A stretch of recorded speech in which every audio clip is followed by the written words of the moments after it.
बिस्मिल्लाहिर्रहमानिर्रहीम। नाज़रीन अस्सलाम वालेकुम। मैं हूं आपका मेजबान साबिर शाकिर, वफाकी दारुल हुकूमत इस्लामाबाद से कुछ ताज़ा तरीन इत्तलाआत और हम खबरें आपसे शेयर करते हैं। पाकिस्तान तहरीक इंसाफ, इमरान खान, एक ही हदफ, एक ही टारगेट और अब उनकी अहलिया भी टारगेट हैं, बुशरा बीबी। कुछ इंपॉर्टेंट डेवलपमेंट्स, कुछ इंपॉर्टेंट खबरें जो कि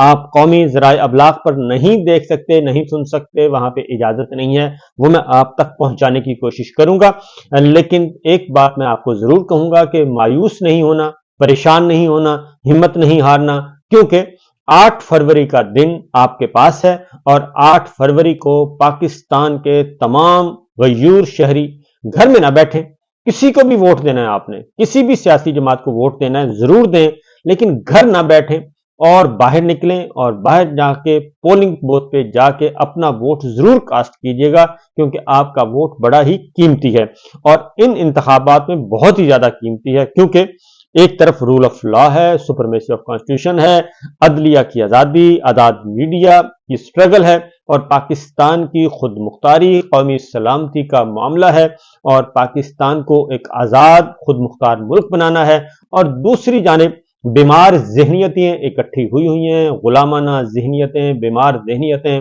और फ्यूडल्स और एक ही तरह की सोच, खानदानी सियासत, मौरूसी सियासत, ये सब कुछ एक तरफ है और दूसरी तरफ है आप अपने हकीकी नुमाइंदों को मुंतखब कर सकें जो कि पाकिस्तान में वाकईतन तब्दीली चाहते हैं, हकीकी तब्दीली चाहते हैं और उस तब्दीली को आने से रोका जा रहा है। और पिछले 23 माह से आप लोगों की जिंदगियां अजीरन कर दी गई हैं, इसलिए आप जरूर निकलेगा, वोट जरूर कास्ट कीजिएगा। क्योंकि और मैंने कहा कि परेशान नहीं होना, वो इसलिए कि आपको 2-3 खबरें मैं आपको सुना दूं, उसके बाद फिर आगे बढ़ते हैं। पाकिस्तान तहरीक इंसाफ, इमरान खान और उनकी टीम हिम्मत नहीं हार रही और वो बदस्तूर पेशकदमी कर रहे हैं, स्ट्रगल कर रहे हैं, हिम्मत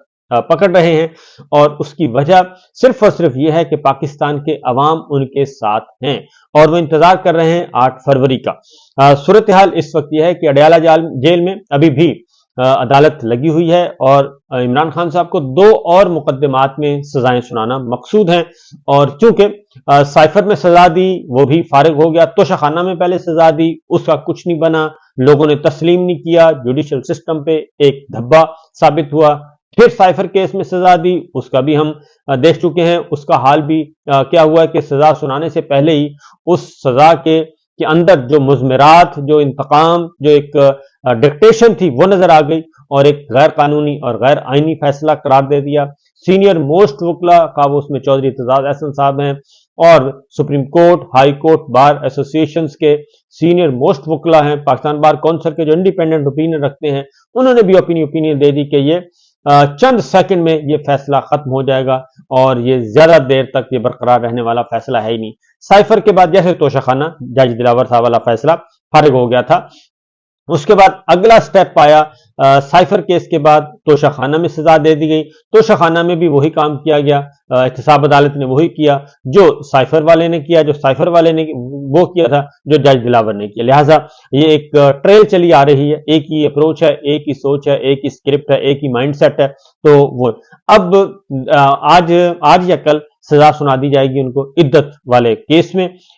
उसमें दोनों को सुनाई जाएगी सजा और सिर्फ एक को नहीं, दोनों को सजा सुनाई जाएगी, इमरान खान साहब को भी और बुशरा बीबी को भी। और तीसरा फिर एक और मुकदमा है, उसमें भी सजा सुना दी जाएगी और वो सजा सुनाई जाएगी अल कादिर ट्रस्ट में और उसमें भी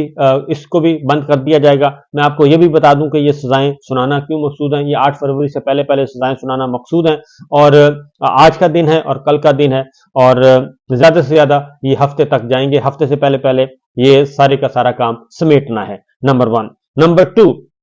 ये इसलिए भी सुनाना है कि इमरान खान साहब को वो कहते हैं कि ये वकला पहुंच जाते हैं, मीडिया के साथ इनका इंटरेक्शन हो जाता है, इनकी बातें हो जाती हैं और बाहर आके वकला जो हैं वो इमरान खान साहब की बातें आगे कन्वे कर देते हैं और मीडिया भी ये काम करता है। तो इससे वोटर सपोर्टर जो है वो मजीद मोबिलाइज होता है। लिहाजा इस चैप्टर को भी क्लोज कर देना चाहिए और फिर सिर्फ और सिर्फ इमरान खान साहब के वकला जो हैं वो कभी कभार उनकी मुलाकात हो जाया करेगी और या फिर जो है उनके फैमिली मेंबर्स जो हैं उनको एक जो तयशुदा शेड्यूल है उसके अकॉर्डिंगली उनको मुलाकात करवा दी जाएगी। तो ये तो ایک ہے، اور عدت میں، اور اس میں عدت والا کیس چل رہا ہے ابھی تک، اس میں خاور مانی کا سابق شوہر اور اون چودھری سابق سیکرٹری جو ہیں وہ پہنچے ہوئے ہیں، اور دونوں کے بیانات ریکارڈ ہو کے، اور دونوں کے بیانات ریکارڈ ہونے کے بعد جرا شیرہ کر کے، جو ایک فارمیلٹی پوری کر کے وہ سارا کچھ کر دیا جائے گا، اور یہ سب کچھ کیا جائے گا جی۔ اس کے ساتھ ساتھ مزید خبریں جو ہیں اس سے ریلیٹڈ بہت ہی امپورٹنٹ ہیں، لیکن پاکستان تحریک انصاف جو ہے جی وہ ہمت نہیں ہار رہی، لیکن پہلے اس سے سن لیں کہ بنی گالہ میں بہت زیادہ ایک خبر، کیونکہ اس خبر کو بنی گالہ میں بشرا بی بی کا جانا اور ان کو سب جیل قرار دینا، کل سے بہت زیادہ اس پہ خبریں، ایک خاص نیریٹو دیا گیا کہ اس نیریٹو کو پھیلاؤ اور کنفیوژن پیدا کرو کہ جناب یہ بہت بڑی رحم دلی کا مظاہرہ کیا گیا ہے اور بہت بڑی فیور کی گئی ہے۔ ظاہر ہے پہلے دن تو نہیں پتا چلا، اور لیکن اب جو صورتحال ہے وہ ہم تک پہنچ چکی ہے، اور اس کے مطابق بنی گالہ جو ہے عمران خان صاحب کی رہائش کا،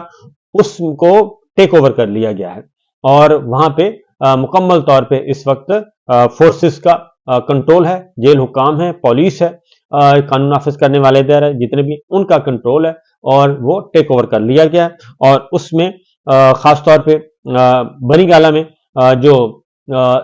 بشرا بی بی کو جس کمرے میں رکھا گیا ہے، اس کمرے میں تمام تر جو سہولیات آلریڈی ہوتی ہیں وہ ساری کی ساری وہاں سے نکالی گئی، وہ کمرہ خالی کیا گیا، خالی کر کے ایک بیڈ رکھ دیا گیا ہے، اس سے زیادہ اور وہاں پہ کچھ نہیں ہے، اور وہاں پہ تمام جو ٹی وی شی وی کی سہولت وہ ساری کی ساری وہاں سے اٹھا لی گئی ہے، کسی قسم کا کچھ نہیں ہے، ان کو وہاں بند کر دیا گیا ہے، اور اس کمرے سے باہر نکلنے کی اجازت نہیں ہے۔ اور جو ونڈو سائڈ ہے، کیونکہ انتظار حسین پنجوتا نے بھی ساری ڈیٹیل بتائی ہے مجھے، ادروائز بھی میں نے چیک کیا ہے، اس میں پھر رات علیمہ خان گئی تھی، علیمہ خان سے ملاقات نہیں ہوئی، کیونکہ ان کو گیٹ سے داخل جاتے ہوئے دکھایا گیا، اور اس کے بعد پھر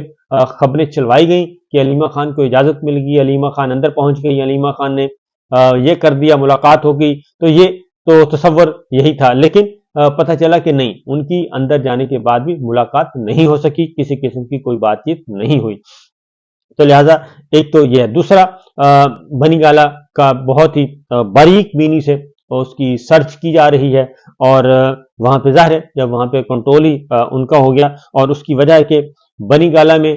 زمان پارک میں 2-3 دفعہ جا چکے تھے، بنی گالہ میں اندر انہوں نے جانا تھا تو کوئی جواز نہیں مل رہا تھا بنی گالہ میں جانے کا، تو پھر رات جو قانون کے اور جو ایول جینیس ہیں انہوں نے سوچا، قانونی دماغوں نے، کہ یہ بہت اچھا طریقہ ہے کہ ایک تیر سے کئی شکار ہو جائیں گے، تو بشرا بی بی کو ہم بھیج دیتے ہیں بنی گالہ، اور ایک تو یہ تاثر جائے گا کہ دیکھیں جی عمران خان اڈیالہ میں ہیں اور بشرا بی بی جو ہے وہ بنی گالہ میں ہیں، تو یہ کیا کہانی ہے، پھر بشرا بی بی کو اتنا فیسیلیٹیٹ کیوں کیا جا رہا ہے، اور پھر یہ ساتھ ہی ساتھ کچھ میں نے ٹویٹس دیکھے کہ جی دیکھیں بنی گالہ میں بشرا بی بی بنی گالہ میں ہیں، اور وہاں پہ اور اندر جو ہیں عمران خان صاحب اڈیالہ جیل میں عیاشی کر رہے ہیں، اور ڈاکٹر یاسمین راشد جو ہیں، عالیہ حمزہ اور وہ سارے بیچارے جیلوں میں سڑ رہے ہیں، تو یہ بھی ایک تاثر پرسپشن کریٹ کرنے کی کوشش کی گئی، تو وہ بھی فلاپ ہو گیا، تو 24 گھنٹے بھی نہیں گزرے بلکہ ایک رات تھی درمیان میں، جب صبح وہاں پہ گئے ہیں وکلا گئے ہیں اور باقی، اور علیمہ خان صاحبہ نے بتایا آ کے، تو اس میں تو پتہ چلا کہ جناب وہاں پہ تو سچویشن ہی اور ہے، وہ تو صرف بنی گالہ عمران خان صاحب کی رہائش کا کو ایکسس کرنا تھا اور ایک جواز پیدا کرنا تھا وہاں پہ جانے کا، تو اس لیے وہاں پہ سارے پہنچے ہوئے ہیں، اور مکمل طور پہ جو بنی گالہ کا پورا گھر ہے وہ کنٹرول میں ہے، اور وہاں پہ سرچ کی جا رہی ہے، ایک ایک چیز، ایک ایک کاغذ کا ٹکڑا وہاں پہ کیا جا رہا ہے، اور حالانکہ وہاں پہ کیا ملنا ہے، کچھ بھی نہیں ملنا، تو یہ ہے بنی گالہ کا بیک گراؤنڈ کہ کیوں بھیجا گیا، اور پھر ان کو ظاہر ہے اگر ان کو کوئی سہولت دینی تھی تو پھر تو ان کو فری اینڈ فیئر ٹرائل ہی دے دیتے، تو فری اینڈ فیئر ٹرائل تو دیا نہیں، پھر خاور مانیگا کو اتنا عرصہ جیل میں رکھنے کی کیا ضرورت تھی اور بیان لینے کی، اور اس کا بیان پہلے خواجہ آصف صاحب کے پاس پہنچا ہوا تھا۔ بہرحال یہ سارے کا سارا ایک ایپیسوڈ چل رہی ہے، اور اس کا بنیادی مقصد صرف یہی ہے کہ توڑا جائے، عمران خان صاحب کو توڑا جائے، اور عمران خان صاحب کے ارادوں کو توڑا جائے، ان کے حوصلے پست کیے جائیں، ان کے حوصلے پست ہوں گے تو ووٹر اور سپورٹر اور ان کی پارٹی جو ہے وہ تتر بتر ہو جائے گی، تو یہ ابھی تک ایسا کوئی چانس نظر نہیں آ رہا۔ باقی پاکستان تحریک انصاف جو ہے वो बड़े चल रही है जी, एग्रेसिवली चल रही है। 5 फरवरी को उन्होंने इंट्रा पार्टी इलेक्शन करवाने का ऐलान कर दिया है, क्योंकि 8 फरवरी को इलेक्शन है दूसरा, 5 फरवरी को उन्होंने इंट्रा पार्टी इलेक्शन करवाने का ऐलान कर दिया। बॉडी का इजलास बुलाया, उनको उन्होंने कोयटा भी दफ्तर फारिग कर दिया, उधर भी रास्ते लगा दिए, कर्फ्यू नाफिज कर दिया गया, और लाहौर वाले इस्लामाबाद वाले ऑफिस में भी यही कुछ किया गया। फिर लाहौर वाला ऑफिस वैसे ही जला दिया गया है। तो ये तो है सिचुएशन ग्राउंड पे, और खबरें आ रही हैं। और चीफ इलेक्शन कमिश्नर कहते हैं कि मेरे पास तो कोई लेवल प्लेइंग फील्ड से मुतालिक दरखास्त आई ही नहीं, और हमारे पास तो नहीं, हम तो सबको लेवल प्लेइंग फील्ड दे रहे हैं। तो इससे ज्यादा बेशर्मी की बात कोई और हो नहीं सकती। बहरहाल तहरीक इंसाफ के इंटर पार्टी इंतखाबात 5 फरवरी को होंगे जी। तहरीक इंसाफ के federal election commissioner Rauf Hasan होंगे, और इन तहरीक इंसाफ के तमाम रजिस्टर्ड वोटर अपनी मर्जी के पैनल या रजिस्टर्ड के या चेयरमैन के उम्मीदवार के हक में पाकिस्तान भर में मुख्तलिफ मुकामात पर वोट डाल सकेंगे, और पार्टी मेंबरान जो हैं अपना वोट राब्ता application intra party election module के जरिए भी रिकॉर्ड करा सकते हैं। और 31 जनवरी 2024 तक रजिस्टर्ड तमाम मेंबरान को वोट डालने की इजाजत होगी, और 31 जनवरी तक। और इंट्रा पार्टी इलेक्शन में हिस्सा लेने वाले तमाम पैनल्स की तफसील तहरीक इंसाफ की ऑफिशियल वेबसाइट पे जारी की जाएगी, राब्ता एप्लीकेशन पे दस्तयाब होंगी, और इलेक्शन के तफसीली तरीकाकार की वजाहत इलेक्शन रूल्स 2020 में मौजूद है, जो वेबसाइट पर और ऐप पर दस्तयाब है। ये कर दिया। पोलिंग का वक्त 5 फरवरी बरोज पीर सुबह 10 से शाम 4 बजे तक होगा। इलेक्शन के मुकामात और अपीलेंट ट्रिब्यूनल्स की तारीख का ऐलान 1 फरवरी 2024 को किया जाएगा। कागजात नामजदगी 1 से 2 फरवरी 2024 तक तहरीक इंसाफ के मरकजी सेक्रेटेरिएट या वेबसाइट पर हासिल किए जा सकेंगे, और कागजात नामजदगी जमा कराने की आखिरी तारीख 2 फरवरी 2024 की रात 10 बजे तक होगी। ये मैं सारी डिटेल इसलिए बता रहा हूं कि एक एडिशनल, क्योंकि कल को सुप्रीम कोर्ट, आपको पता है सुप्रीम कोर्ट में ये केस गया था, तो वहां पे कितना बारीक बिनी से जायजा लिया गया था कि जी ये तो लिखा है फेडरल इलेक्शन कमिश्नर, तो आप तो चीफ इलेक्शन कमिश्नर हैं, तो चीफ इलेक्शन कमिश्नर कैसे बन गया, तो सूबे के इलेक्शन आपने कैसे करवा लिए, तो मरकज से कैसे करवा लिए, यानी वो बाल की खाल। तो इसलिए मैं एक एडिशनल एक एविडेंस के तौर पे कि ताकि जो मेरे व्यूअर्स हैं उन तक भी और आगे भी जहां तक पहुंच सकती है ये खबर पहुंचनी चाहिए कि कितने अच्छे तरीके से ये हो रहा है। और कागजात नामजदगी मरकजी और सूबाई सेक्रेटेरिएट्स और डिजिटल बजरिया ईमेल जमा करवाए जा सकते हैं। इंट्रा पार्टी इलेक्शन के उम्मीदवारों के कागजात नामजदगी सेक्रेटरी का अमल 3 फरवरी 2024 को होगा, और कागजात नामजदगी मुस्तरद होने की सूरत में इतराज जमा कराने का वक्त 3 फरवरी 2024 रात 10 बजे तक होगा। इंट्रा पार्टी इलेक्शन में हिस्सा लेने वाले तमाम फाइनल पैनल्स की फरिश्तें 4 फरवरी की शाम 4 बजे वेबसाइट पर शाया की जाएंगी। इंट्रा पार्टी इलेक्शन के नताइज का बाज़ाब्ता ऐलान 6 फरवरी 2024 बरोज मंगल किया जाएगा। ये सब कुछ तय हो गया जी, और साथ ही साथ मुकर्रर कर दिए गए हैं, जो है सूबाई सतह पर भी इलेक्शन कमिश्नर मुकर्रर कर दिए गए हैं, क्योंकि उन्हें पता है कि सुप्रीम कोर्ट में मामला जाएगा और इसकी फिर बाल की खाल उतारेंगे जो मुखालिफिन हैं। तो लिहाजा उन्होंने काजी मोहम्मद अनवर को खैबर पख्तूनख्वा का सूबाई इलेक्शन कमिश्नर मुकर्रर किया, वलीद इकबाल पंजाब, नूरुल हक कुरैशी सिंध, सैयद इकबाल बलूचिस्तान, जबकि शाह नासिर को गिलगित बल्तिस्तान का इलेक्शन कमिश्नर मुकर्रर किया गया है। चीफ ऑर्गेनाइजर तहरीक इंसाफ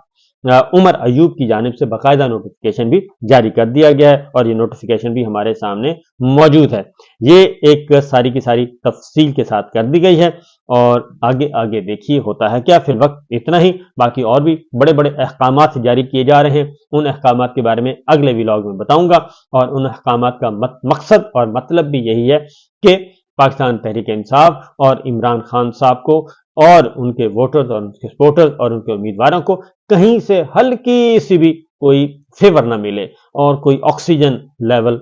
ऐसा नहीं होना चाहिए कि कहीं से कोई लाइफलाइन मिल जाए और उनकी कंपेन की जाए। बाकी पूरे पंजाब में, पूरे पाकिस्तान में वही हो रहा है जो कुछ हम पहले दिन से 22 मार्च से हो रहा है, उसमें कोई कमी नहीं आई। इंतकाम बल्कि उससे भी बढ़कर हो गया, और खासतौर पे जी